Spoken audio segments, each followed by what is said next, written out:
जय श्री कृष्ण। आपका मेरे चैनल में स्वागत है।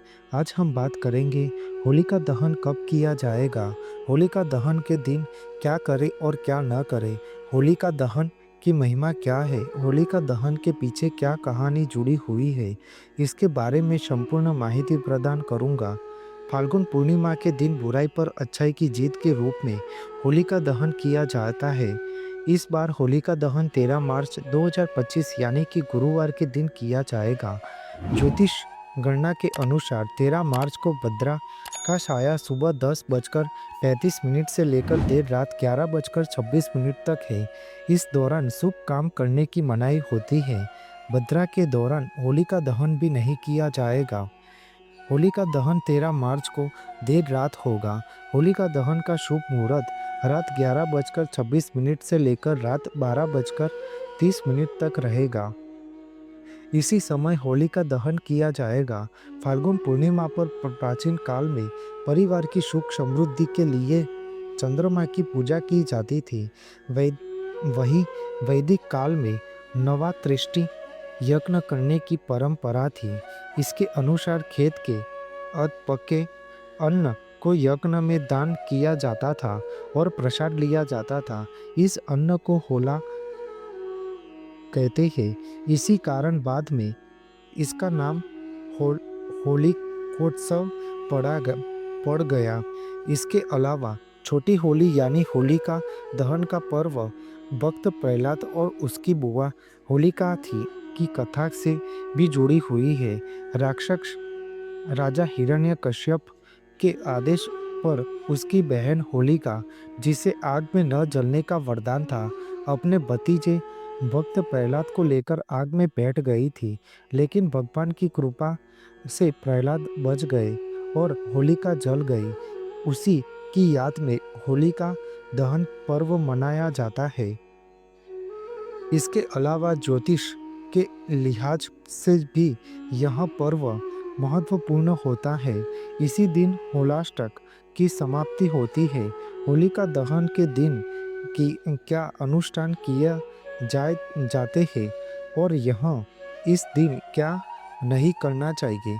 परंपरा के अनुसार हर साल फाल्गुन पूर्णिमा पर होलिका दहन किया जाता है।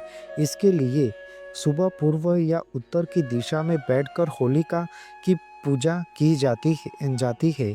साथ ही होलिका दहन के समय अग्नि की परिक्रमा जरूर करनी चाहिए।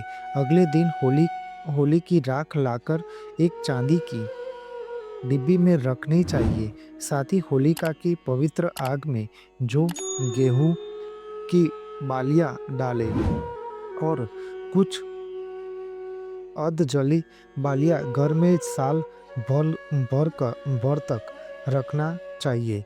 मान्यता है कि इससे घर में साल भर तक खुशियां रहती है। कुछ लोग व्रत भी रखते हैं। होलिका दहन से पहले सुबह होलिका पूजन किया जाता है। यह पूजा शुभ मुहूर्त में पूरा कर लेना अच्छा होता है। फाल्गुन पूर्णिमा पर व्रत रखने की भी परंपरा है। ज्योतिष शास्त्र के अनुसार घर में सुख समृद्धि और शांति के लिए होलिका दहन के दिन घर की उत्तर दिशा में घी का दीपक जलाना चाहिए। होलिका दहन की सुबह सरसों तिल गोबर के 11 उपले अक्षत चीनी गेहूं के दाने गेहूं की 7 बालियों से होलिका पूजा करनी चाहिए और 7 परिक्रमा करनी चाहिए। इस दौरान जल अर्पित करना चाहिए। इसके बाद दान करना चाहिए। होलिका दहन के समय भी उसकी परिक्रमा करनी चाहिए। होलिका दहन के दिन यह काम नहीं करने चाहिए जिससे होलिका दहन के दिन भूल से भी किसी को उधार नहीं देना चाहिए। मान्यता है कि इससे घर की उन्नति में बाधा आती है। होलिका पूजा करते समय काले और सफ़ेद रंग के कपड़े नहीं पहनने चाहिए। आप पूजा के समय पीले लाल गुलाबी आदि रंग के कपड़े पहन सकते हैं। होलिका पूजा में महिलाओं को बाल नहीं बांधने चाहिए, यानी खुले बालों से होलिका की पूजा की जाती है। इसके बाद किसी भी समय महिलाएं बाल बांध सकती है। होलिका दहन की रात को सड़क पर पड़ी किसी चीज को हाथ या पैर न लगाएं। इस दौरान नकारात्मक शक्तियों से प्रभावित होने का खतरा रहता है। मान्यताओं के अनुसार नवविवाहित लड़कियों को अपने ससुराल में पहली होली पर होलिका दहन की अग्नि नहीं देखनी चाहिए। इसे शुभ नहीं माना जाता है। होलिका दहन का महत्व पौराणिक कथाओं से है। पौराणिक कथा के अनुसार इस दिन भगवान विष्णु ने अपने भक्त प्रहलाद को होलिका से बचाया था। होलिका जलाने की परंपरा आत्मा की शुद्धि और मन की पवित्रता का प्रतीक माना जाता है। इसके अलावा होलिका दहन कृषि चक्र से भी संबंधित है।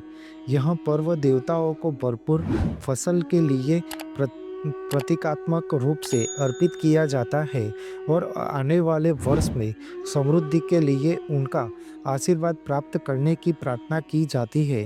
आपको मेरी यह माहिती अच्छी लगी हो तो मेरी चैनल को लाइक, शेयर, कमेंट, सब्सक्राइब करें और बेल आइकन को दबाना ना भूलें।